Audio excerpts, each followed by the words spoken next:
Hi guys, plumbing മാസ്റ്ററിയുടെ പുതിയൊരു എപ്പിസോഡിലേക്ക് ഏവർക്കും സ്വാഗതം. ഇന്ന് ഞങ്ങൾ നിങ്ങളെ പരിചയപ്പെടുന്ന പുതിയ ഐറ്റമാണ് ഷവർ ഡ്രെയിൻ. സാധാരണ നമ്മൾ പലതരത്തിലുള്ള ഷവർ ഡ്രെയിൻസ് കണ്ടിട്ടുണ്ട്. ചിലത് വട്ടത്തിലുള്ളത്, ചിലത് ചതുരത്തിലുള്ളത്, അങ്ങനെ പലവിധം. പക്ഷേ അതിൽ നിന്നുള്ള ഇതിനെ വ്യത്യസ്തമാക്കുന്ന ഒരു കാര്യം എന്താണെന്ന് വെച്ചാൽ ഇതിൻ്റെ ഒതുക്കം, പിന്നെ അതുപോലെ മോഡേൺ ഡിസൈനിങ് ആണ്. കണ്ടോ, അപ്പോൾ അതുകൊണ്ട് തന്നെ ഇതൊരു റെയർ പ്രോഡക്റ്റ് ആൻഡ് ഒരു യൂണിക് പ്രോഡക്റ്റ് ആയിട്ടാണ് എനിക്ക് ഫീൽ ചെയ്യുന്നത്. ആഫ്റ്റർ ഓൾ ഇതൊരു കേളചന്ദ്ര പ്രോഡക്റ്റ് ആയതുകൊണ്ട് തന്നെ ഇതിന്റെ മെറ്റീരിയൽ ക്വാളിറ്റിയിലും സ്ട്രെങ്ത്തിലും യാതൊരു കോംപ്രമൈസും ഉണ്ടാവില്ല.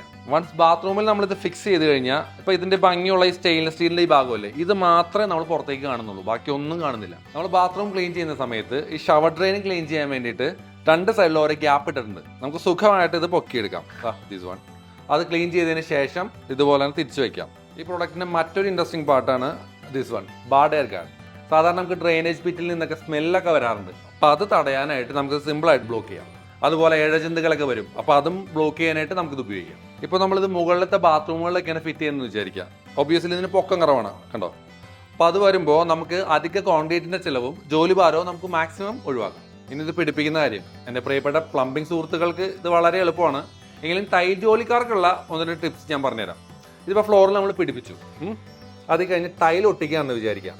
പോയിന്റ് നമ്പർ 1, ഇതിങ്ങനെ ചേർത്ത് വെച്ചതിന് ശേഷം മിനിമം 0.25 mm ഈ ഫ്രെയിമിൽ നിന്നും ഈ ടൈല് പൊങ്ങിയിരിക്കണം. ഇതെല്ലാം നമ്മൾ ചെയ്യുമ്പോൾ വാട്ടർ ലെവൽ നോക്കുമല്ലോ, അത് തന്നെയാണ് പോയിന്റ് നമ്പർ 2. ഇതിന്റെ മറ്റൊരു പ്രത്യേകതയെ കുറിച്ച് പറയുമ്പോൾ ഇതിന് മെയിൻലി രണ്ട് ഭാഗങ്ങളാണുള്ളത്, ഒരു ഔട്ട്ലെറ്റും ഒരു ഇൻലെറ്റും. ഈ ഔട്ട്ലെറ്റ് എന്ന് പറയുന്നത് ഡ്രെയിനേജിലേക്ക് വെള്ളം പോകുന്നതിന് വേണ്ടിയിട്ടുള്ള സംവിധാനമാണ്. ഇൻലെറ്റ് എന്ന് പറയുമ്പോൾ ഇൻ കേസ് നമ്മുടെ ബാത്റൂമിൽ ഒരു വാഷ് ബേസിൻ ഉണ്ടെന്ന് വിചാരിക്കാം, അതിന്റെ ഡ്രെയിനേജിൽ നിന്ന് വരുന്ന വെള്ളം ഇതിലേക്ക് കണക്ട് ചെയ്യാം. ഇൻ കേസ് നിങ്ങൾക്ക് വേണ്ട, അത് ആവശ്യമില്ലെങ്കിൽ ജസ്റ്റ് ക്ലോസ് ഇറ്റ്.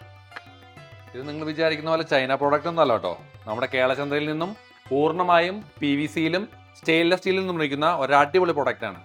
അപ്പോൾ അടുത്ത വീഡിയോയിൽ ഒരു പുതിയ പ്രോഡക്റ്റുമായി കാണാം. Till then, good bye.